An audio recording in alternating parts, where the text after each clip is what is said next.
En la primavera del 2009, el profesor John King de la Universidad de Westminster publicó un libro de 900 páginas titulado The Life and Death of Democracy, la vida y la muerte de la democracia. El libro tuvo una acogida excelente por parte de los medios británicos, desde el Financial Times hasta The Guardian.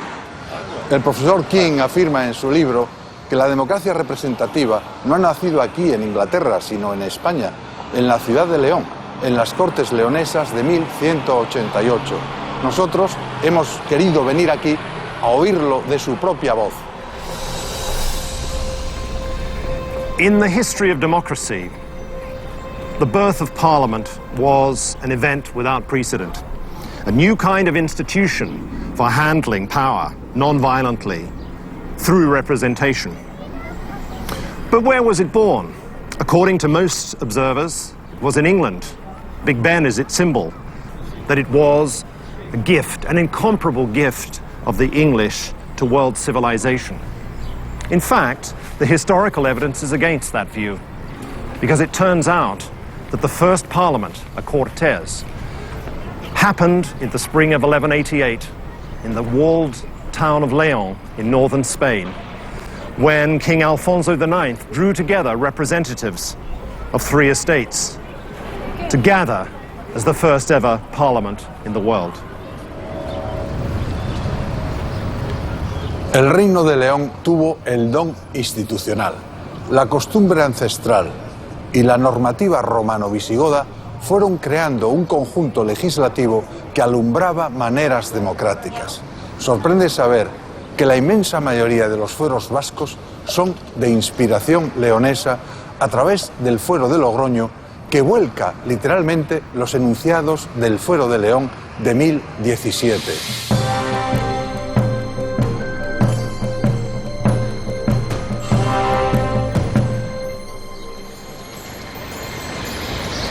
Este gallo de San Isidoro ha sido testigo de la vida leonesa desde hace casi 1000 años.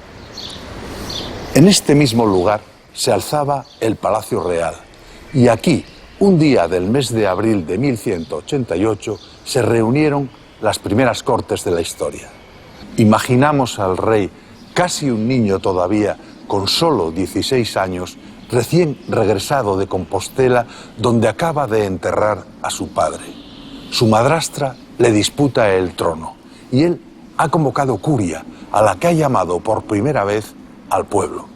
Aquí están los obispos y los nobles, pero también los hombres del común, los cibes electi de las ciudades del reino. León, Oviedo, Salamanca, Ciudad Rodrigo, Zamora, Astorga, Benavente, Ledesma, Toro. Es inaudito.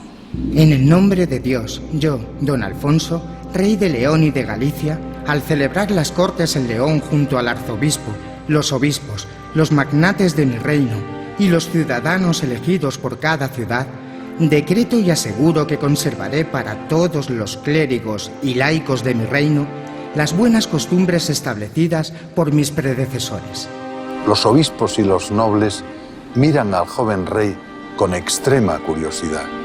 Y a nosotros, hombres del siglo XXI, todavía nos conmueve oír el contenido de esa declaración de derechos. También decreto y juro que si alguien hiciera o me presentara una delación contra otro, sin demora descubriré el delator al delatado. Y si no pudiera probar en mi curia la delación que hizo, sufra la pena que debería sufrir el delatado. También prometo que no haré guerra ni paz, ni tomaré acuerdos sin reunir a los obispos, nobles y hombres buenos, por cuyo consejo debo guiarme. Dispongo además que nadie tome prenda, sino por medio de los justicias o alcaldes establecidos por mí. Si alguno tomase prenda de otro modo, sea castigado como violento invasor. Decreto también que si algún juez negase justicia al querellante o la postergase maliciosamente y hasta el tercer día no aplicara el derecho, oblíguese a la justicia a pagar doblados al querellante tanto la cuantía de la demanda como los gastos.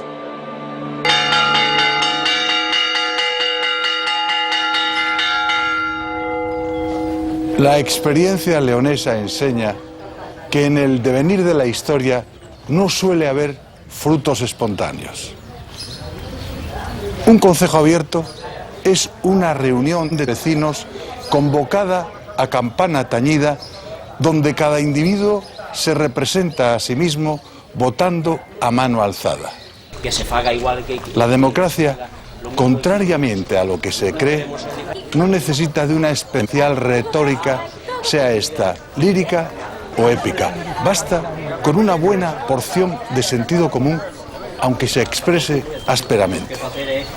Lo tuyo y lo mío, tu persona y la mía, han de tener la misma protección. La democracia son intereses sujetos a la ley. Vamos a votar, votos a favor.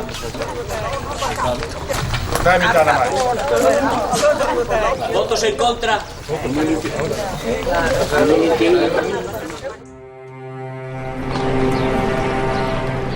Alfonso IX no solo otorgó la llamada Carta Magna Leonesa. En sus 42 años de reinado fundó la Universidad de Salamanca, primera de España, que vinculó a Santiago de Compostela. Fundó la ciudad de La Coruña. Otorgó fuero a Tui, a Llanes y a otras localidades de Galicia, Asturias y León. Derrotó a los musulmanes, conquistó Cáceres, Mérida y Badajoz y recuperó para su reino las tierras que le habían sido arrebatadas por Castilla. En las Cortes de Benavente de 1202 se fijan los principios y derechos económicos del reino y sus habitantes, antecedente de los presupuestos generales del Estado, que más tarde se extendería a toda Europa.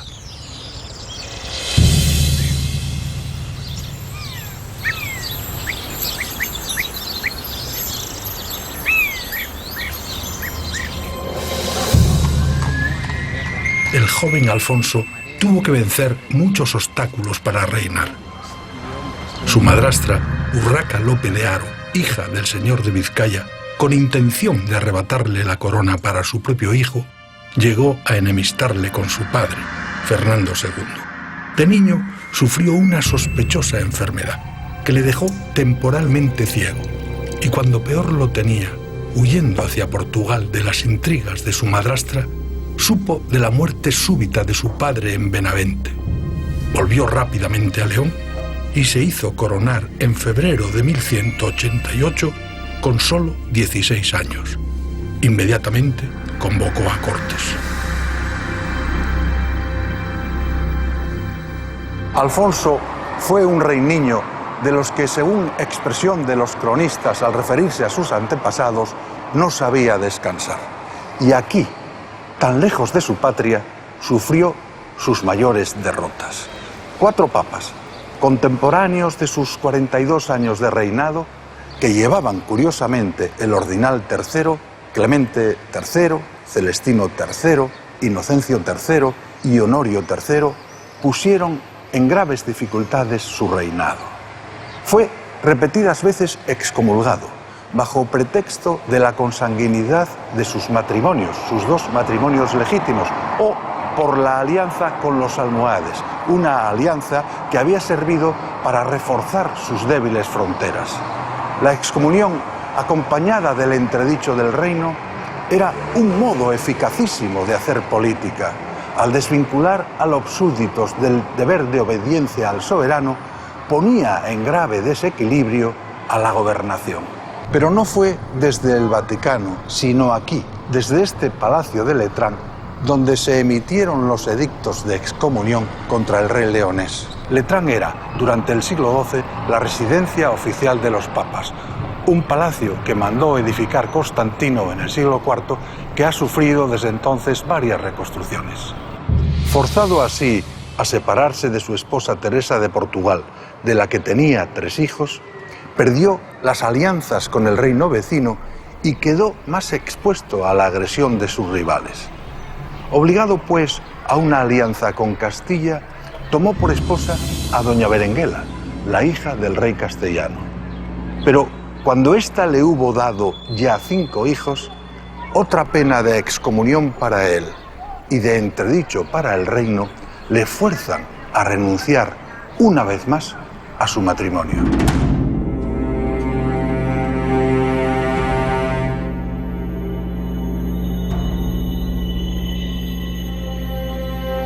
Las consecuencias políticas son ahora de mucha mayor trascendencia para la historia leonesa y para la historia de España.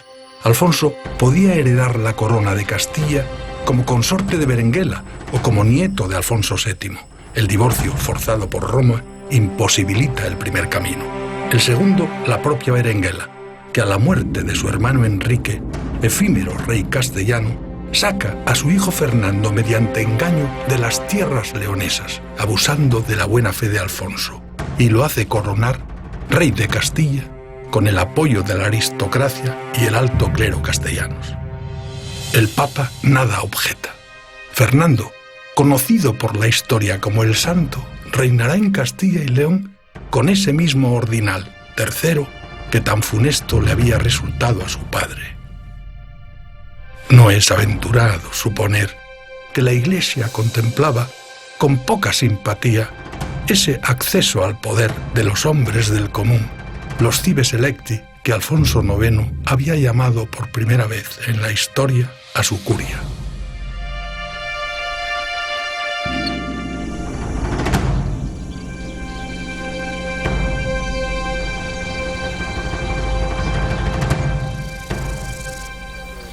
Sin raíces, el árbol no sería posible.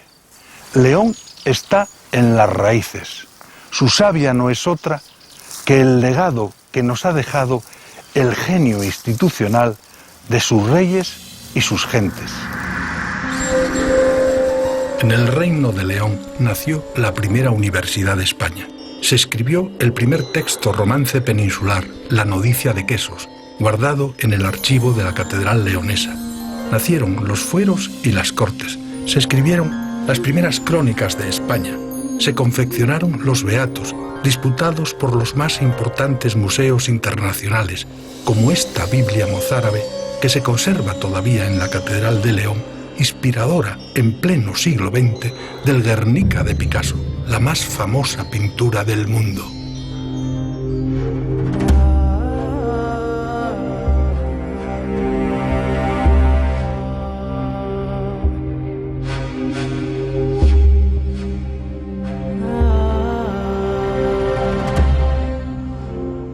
El poema de la conquista de Almería dice, hablando de León, según su parecer, se interpretan las leyes de la patria. Con su ayuda se preparan fuertes guerras. Como el león supera a los demás animales en fuerza y belleza, así esta ciudad aventaja a las demás en honor. Y también dice, solo él, se refiere ahora al emperador de León, domó a Castilla, poniendo sobre su cuello indómito el nuevo yugo de la ley. León era la ley, el imperio de la ley.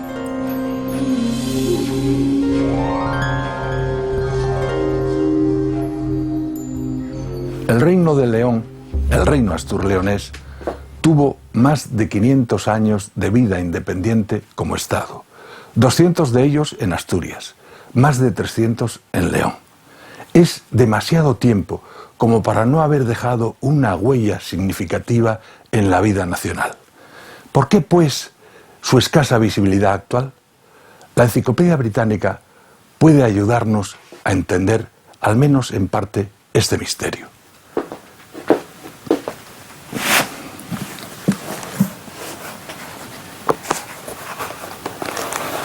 En entrada referida a León, entre otras cosas, se dice: la historiografía moderna española, o sea, los historiadores españoles, preocupados frecuentemente por justificar el separatismo medieval de Castilla, han procurado definir al León medieval como un tipo de Estado arcaizante y bizantinizado, presto al compromiso con los moros.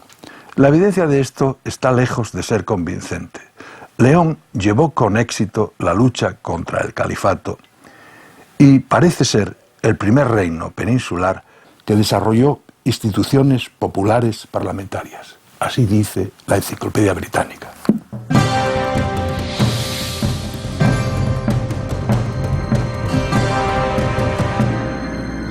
Si nos alzáramos en vuelo de pájaro sobre los tejados de la ciudad de León, todavía podríamos advertir entre el abigarrado caserío el contorno del viejo campamento militar amurallado.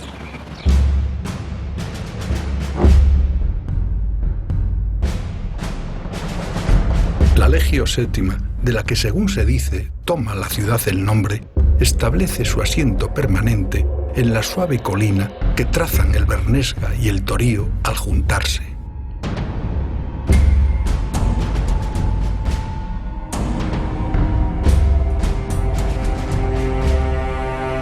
Roma no lo tuvo fácil. El historiador romano cuenta que astures y cántabros tan seguros estaban de sí mismos que afirmaban que antes llegarían a sus montañas las aguas del océano que las armas de Roma.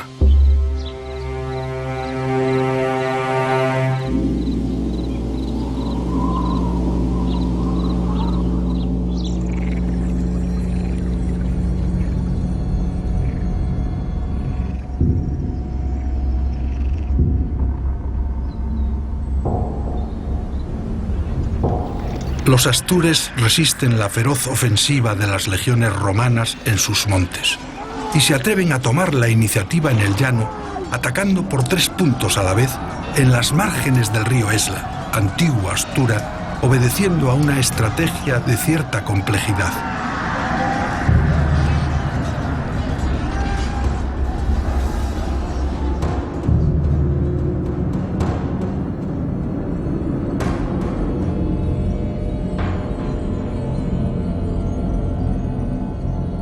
Pero los astures pierden.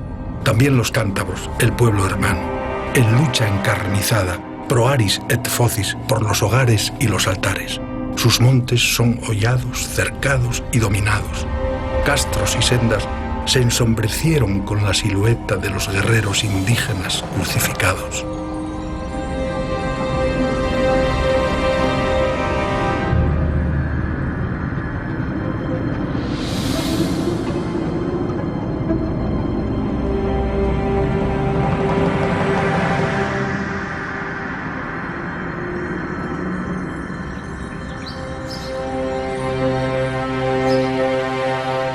Roma, tras la conquista de las tierras leonesas, asentamiento principal de los pueblos astures, seguida casi inmediatamente de la derrota cántabra, pudo cerrar, tras 10 años de cruenta guerra, las puertas del templo de Jano, abiertas en señal de compromiso bélico grave, completando así la ocupación de la península ibérica en el año 19 a.C.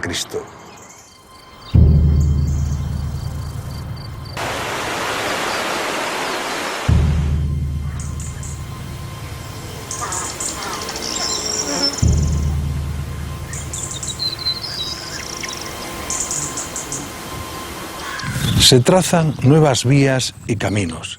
Se horadan las montañas que se vacían de oro. Aquí, en las médulas, ha quedado la huella planetaria de esta agresión. El historiador romano Plinio da cuenta de una fertilidad no conocida en ninguna otra parte de la Tierra, capaz de producir más de 20.000 libras de oro al año.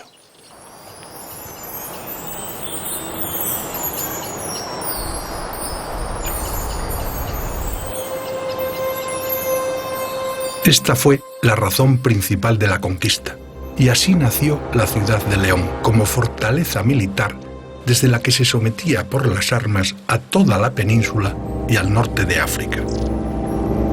Sus muros inexpugnables fueron desde entonces y durante muchos siglos el más contundente símbolo del poder.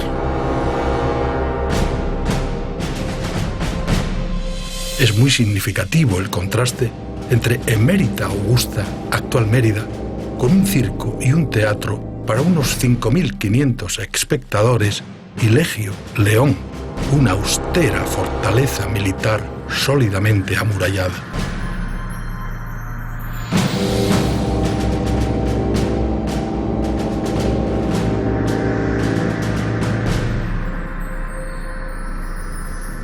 Fragmentado el territorio leonés por ríos y montañas, un vigoroso sustrato cultural lo unifica, la predominante raíz astur.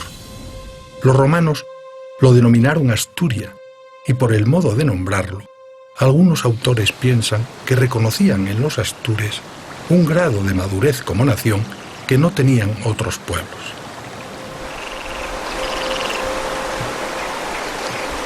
Su río madre, el Astura, actual Esla, vertebraba el núcleo principal de sus tierras, que originalmente llegaban del Cantábrico al Duero, y que se superpone perfectamente sobre un modo determinado de hablar el romance, el leonés, asturiano, asturleonés o bable, que todas estas denominaciones recibe.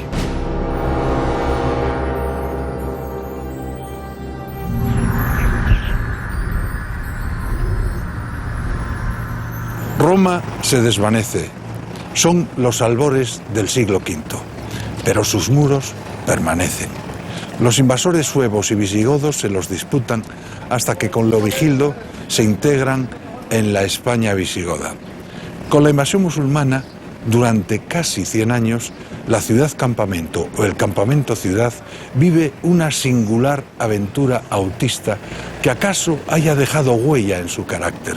No es de unos ni es de otros, ni del reino astur que la anhela, ni de la España musulmana que la evita, sino de sí misma, bastión autónomo e independiente.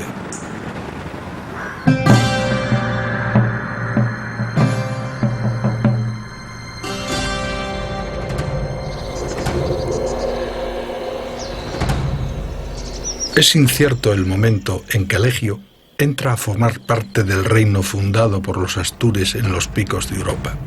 Alfonso el Sabio inicia así su crónica general de España. Etes comienza en el rey don Pelayo, que fue el primero rey de León.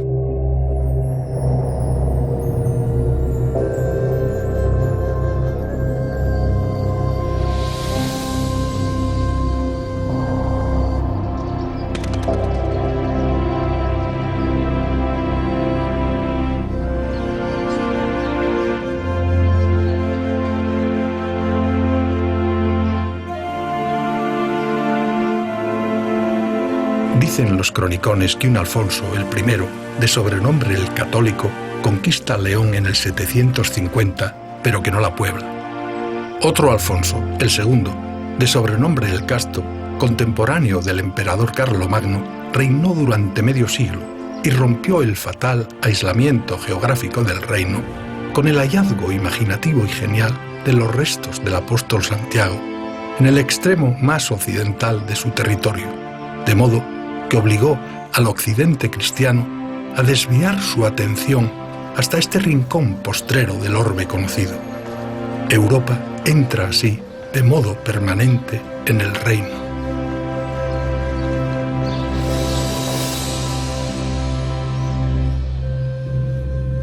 León prolonga una dinastía de reyes con carácter que supieron entenderse con su pueblo. Reyes, muchos de ellos niños, que accedían al trono de modo harto azaroso y desplegaban una gran actividad o morían en el empeño. Alfonso III, de sobrenombre el Magno, otorga la capitalidad a León allá por el año 910. Le sucede su hijo García I, a este Ordoño II, que la consolida como capital del reino astur. Ordoño cede su palacio para la construcción de una catedral. Y aunque esta que hoy se alza es otra, todavía se celebra en ella, a más de 1000 años de su muerte, una misa por su eterno descanso el Día de Reyes de cada año. No es fácil encontrar en toda Europa continuidad semejante. El estrecho parentesco entre leoneses, gallegos y asturianos arranca de cuando el camino de Santiago no había bajado aún de las estrellas. Esa cultura íntima que es la cocina lo revela. Ni el pulpo ni el pescado de la mar cántabra son ajenos a León, cuyas gentes maragatas los hicieron célebres por España desempeñando el duro oficio de arrieros. La cecina y el botillo tienen solera precristiana.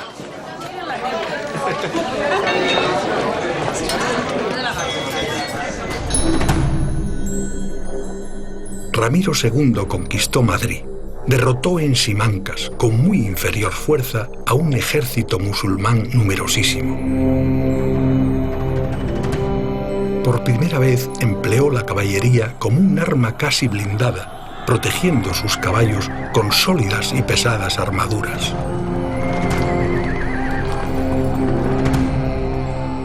Según las crónicas, el califa Abderramán escapó de la batalla semivivo y tan precipitadamente huyó que abandonó su cota de malla tejida con hilos de oro y un ejemplar del Corán traído de Oriente con sus preciosas guardas y su exquisita encuadernación. Ramiro II entregó hoja a hoja este Corán a sus capitanes como recuerdo de tan extraordinaria victoria. El califa, abrumado por la pérdida del libro sagrado, pagó una fortuna a todos y cada uno de los capitanes cristianos hasta que logró reunir todas sus páginas de nuevo.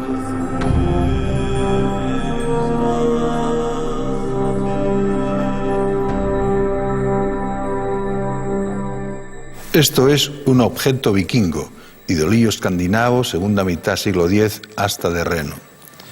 En la lucha contra enemigos cercanos y lejanos, el Reino de León también rechazó los asaltos de las bandas piratas vikingas, gentes dominadas por la codicia más desaforada y una insaciable sed de sangre. Ramiro III, otro rey niño, los derrotó tras un año de devastadoras correrías por Galicia. El conde Guillermo Sánchez, a golpe de espada, los arrojó al mar, matando antes a su caudillo Gunther o Gunderedo e incendiando gran número de sus embarcaciones.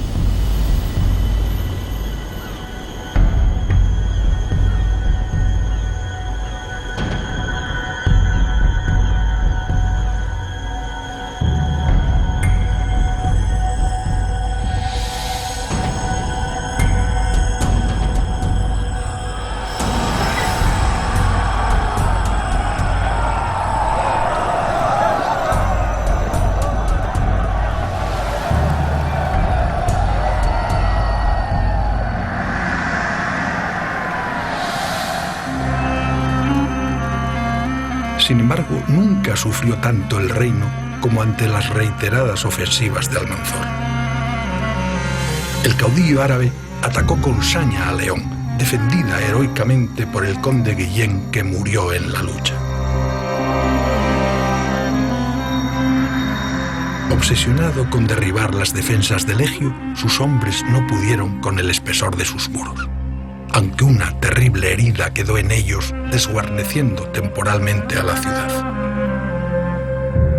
Almanzor llegó a la misma Compostela y se llevó a Córdoba las campanas de su catedral a hombros de prisioneros leoneses.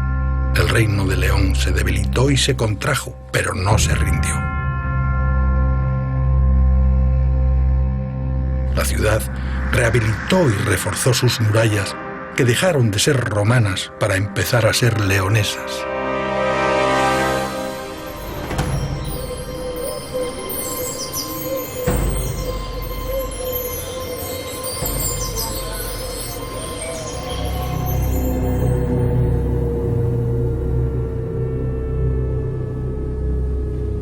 En el Reino de León creció durante casi 2 siglos, el 9 y el 10, una arquitectura mal llamada mozárabe, que es esencialmente leonesa, arte de la repoblación también se la llama hoy, y que, al decir del maestro Gómez Moreno, constituye el patrimonio más singular de la arquitectura española.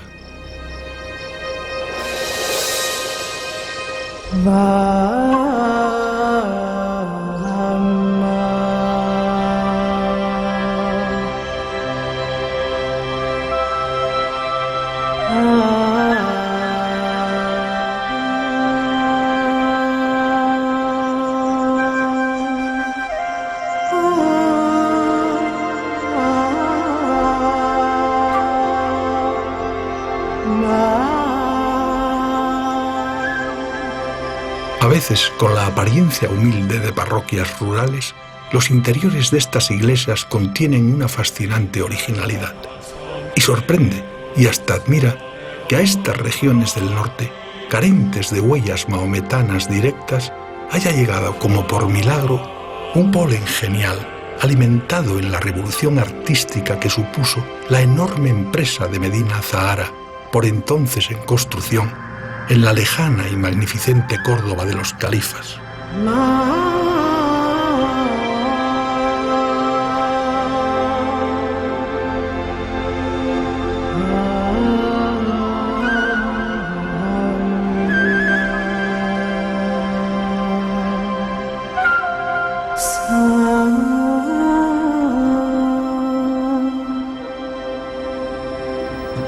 Algunos reyes leoneses fueron aborrecidos por su condición artera, como Ordoño IV, llamado el Malo, como Sancho el Craso, de gordura monstruosa, cuya torpeza para subir a una cabalgadura los leoneses no perdonaban. La mayoría, por el contrario, fueron queridos y admirados, como Ordoño II, Ramiro II, Alfonso V, el de los buenos fueros, reyes que en el decir del cronista no sabían descansar, reyes que juraron respeto a las costumbres de los leoneses. Alfonso V subió al trono con 5 años. Pronto buscó el apoyo de su pueblo y mediante el Fuero de León de 1017 promulgó las primeras leyes territoriales de España para todo el reino. Murió joven. Una saeta acabó con su vida. En el año 1037, con Fernando I, entra en León una nueva dinastía. Fernando, en principio, es considerado algo peor que un intruso por los leoneses, pues junto con su hermano García, en los campos de Tamarón, había dado muerte a su cuñado, el joven rey Bermudo III, hijo del muy querido Alfonso V, el de los buenos fueros. Fernando I mandó erigir a instancias de su esposa leonesa la Basílica de San Isidoro sobre la vieja iglesia de San Juan. Es imposible entender el románico español sin acudir a la colegiata. Fernando trajo a León con gran solemnidad las reliquias de Isidoro de Sevilla, un símbolo cultural. Isidoro representaba el conocimiento de la antigüedad, lo que evidenciaba el anhelo ilustrado de un reino, el más periférico y aislado de Europa. Fernando I se intituló siempre Rey de León, pero a su muerte, en contra de la costumbre leonesa, dividió el reino entre sus hijos. Al mayor, Sancho, dio el condado de Castilla, y ahí, en ese testamento, nace Castilla como reino.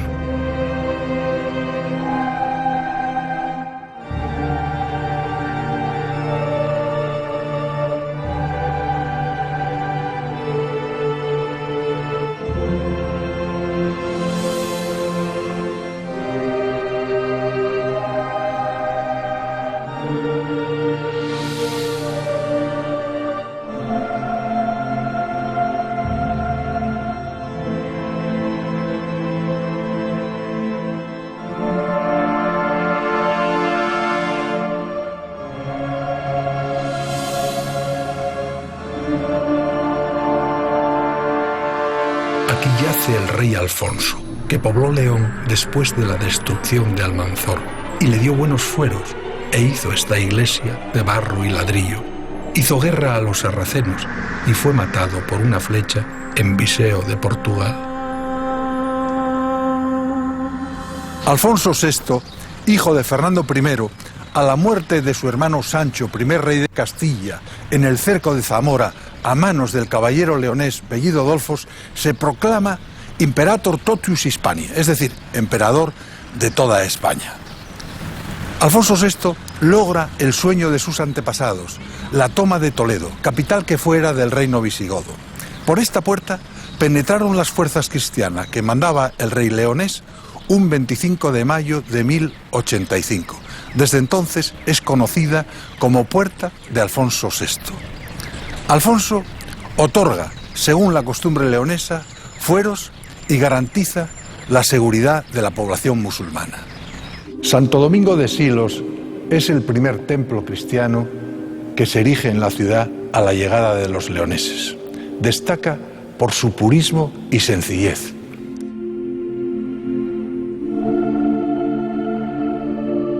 En su sala capitular aún se conservan las yeserías, los azulejos de arista o la techumbre de madera, decorada con bellas estrellas octogonales al más puro estilo mudéjar.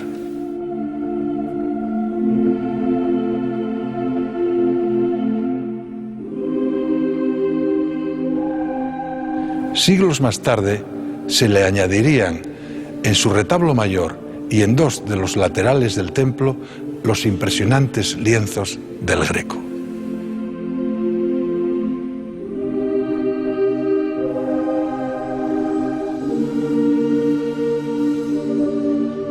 Sin embargo, Alfonso VI nunca se desvinculó de las tierras leonesas y dispuso ser llevado a Sahagún para su eterno descanso.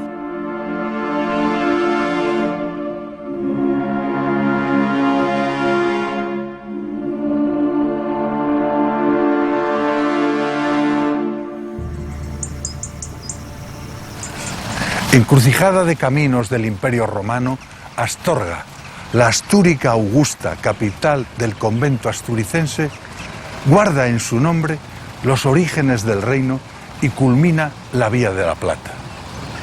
Desde los mismos comienzos del reino leonés, dos corrientes ideológicas lo animan: la indígena, fraguada en la costumbre, y la que viene del poder. La armonía entre ambas engendra un fruto precioso, la democratización. El reino se prefigura como un estado de derecho prematuro.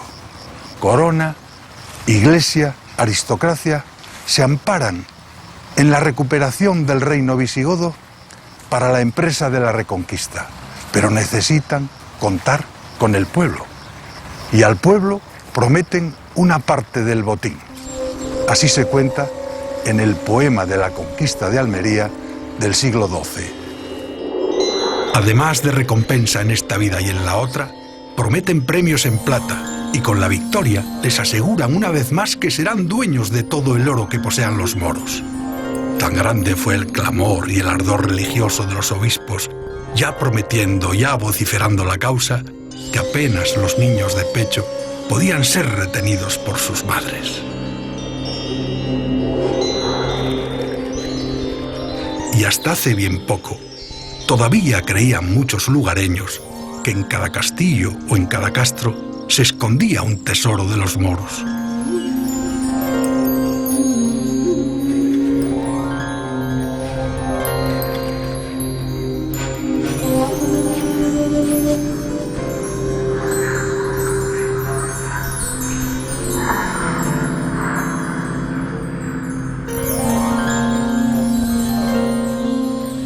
Sin León, España no sería como la conocemos hoy, plenamente integrada en el mundo occidental. Con Alfonso VII, el reino llega al cénit de su poder. El 26 de mayo de 1135 convoca cortes en León, titulándose Imperator Totius Hispaniae. Un anónimo contemporáneo nos lo cuenta. Se sospecha que fuera Arnaldo, luego obispo de Astorga, que había llegado a León desde Barcelona en el séquito de doña Berenguela, la esposa catalana del emperador. Se arrodillan ante Alfonso VII en calidad de vasallos el rey de Navarra, los condes de Barcelona y Tolosa, y otros de Gascuña y Francia, y el caudillo moro Zafadola.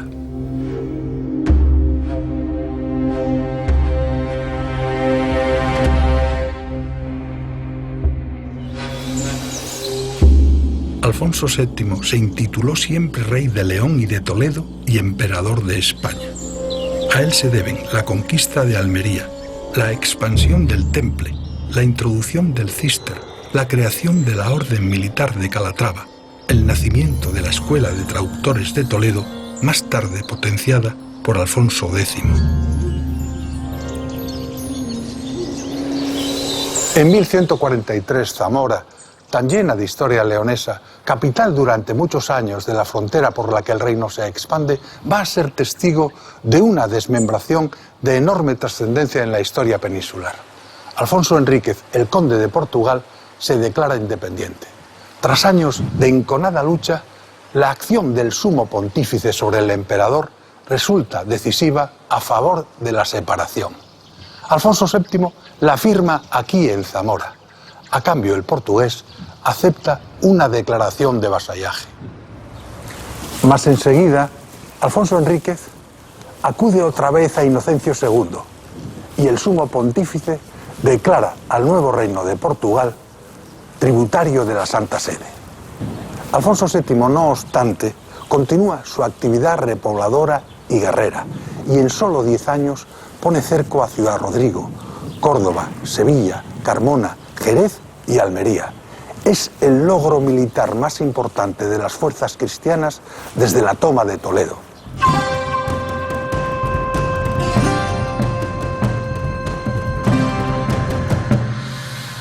El protagonismo del pueblo es grande. Poco nos ha llegado de su vida bajo el cruel yugo romano, apenas el nombre de alguno de sus dioses en aras votivas. La romanización no deja aquí emperadores ni senadores, como en otras partes de España.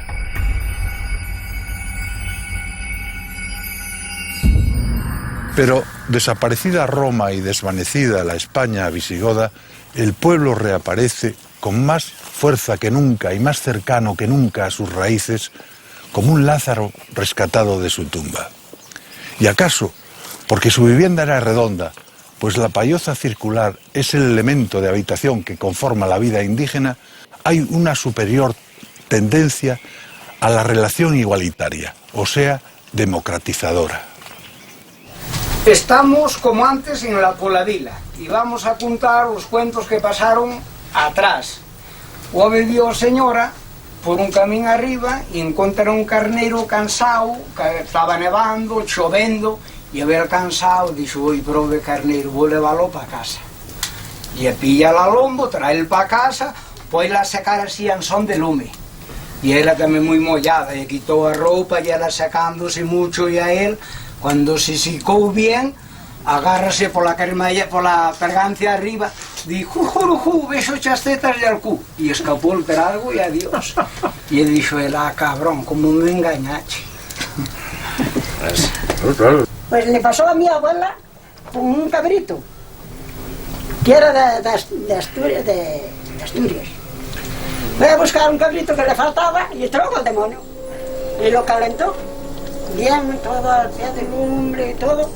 El pueblo leonés ha sabido contarse historias en el filandón, manteniendo viva su habilidad para el discurso y la fantasía. Ha sabido mantenerse en forma, practicando luchas incruentas, ejercitando la destreza de sus músculos.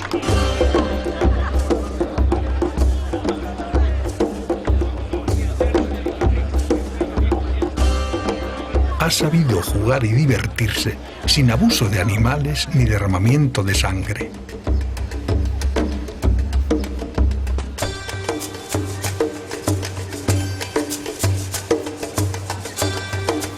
Está entrenado para la sutileza política, como en su fiesta de las cabezadas, llamada así por los ostentosos saludos entre cabildo y ayuntamiento, celebrada cada año desde 1154, en la que se repite una discusión, siempre renovada con ingenio, sobre si el cirio que se entrega es foro o es oferta.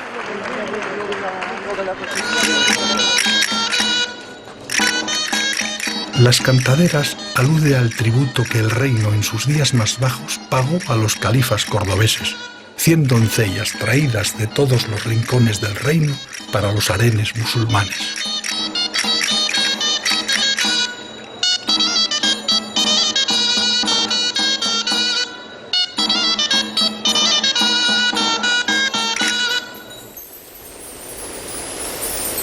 En esta plaza del grano, en cuyo frío silencio hay como un milenario susurro de latines, el histórico reino de León no ha acabado de desvanecerse.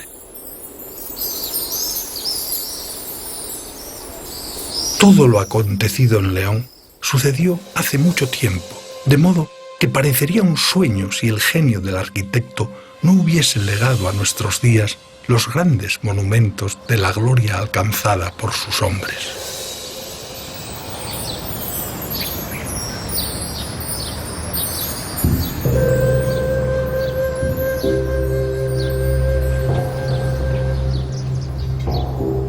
De los orígenes del reino quedan pocos restos y sus piedras nos hablan de una sociedad sencilla, sin grandes diferencias estamentales.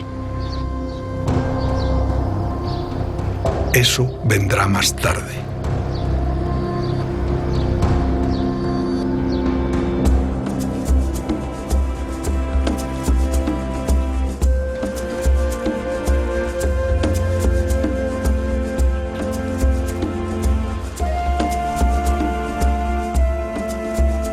En la Plaza Mayor podemos adivinar los usos y costumbres de un mercado popular que ya se celebraba cuando los piratas vikingos asolaban las costas de Europa. hay mucho de sueño en sus ciudades. En Zamora, donde el antiguo espíritu del reino dormita ceñido a sus murallas. En Salamanca, cuyas torres, cúpulas y palacios parecen amagar alejamiento. Ciudad Rodrigo, con su pétreo cinturón.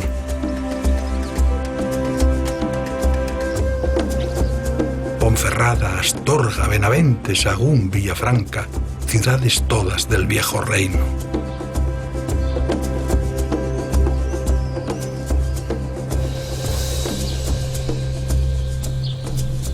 En lo que fuera la corte, la ciudad se ha desdoblado con mucho acierto.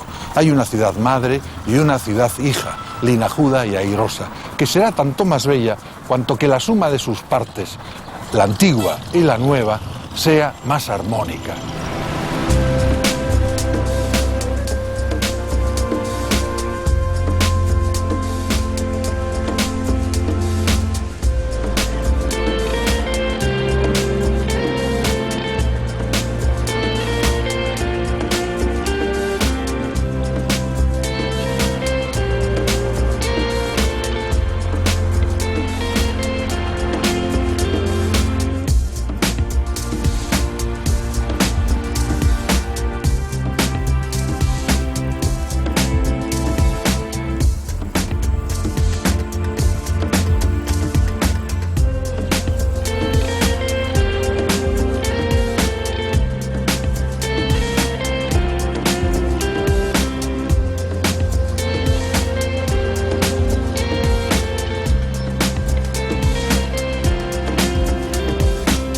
Hemos llegado al final de nuestro recorrido y podemos afirmar que el viejo reino siempre ha sabido brillar con la democracia, el ecosistema que mejor le conviene. Cuenta la leyenda que en las tardes de abril solía deslizarse, blanco y reluciente por las aguas del Bernesga, un cisne, ave de tierras nórdicas y frías que, según escribió un cronista local, dejó de anidar en estas latitudes a la muerte de Alfonso IX, último rey de León. Desde entonces, la voz del viejo reino se pierde en el fragor de la historia de España, por más que su espíritu perviva entre sus gentes.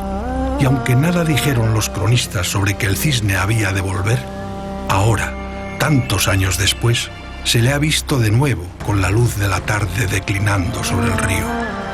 Dicen que es como un cestillo cargado de la nieve inmaculada de las montañas leonesas, esas que alimentaron comunidades de aldea, concejos, fueros, cortes, emanaciones de una misma fuente que han logrado mantener vivas a través de los siglos las raíces del gran árbol de la libertad.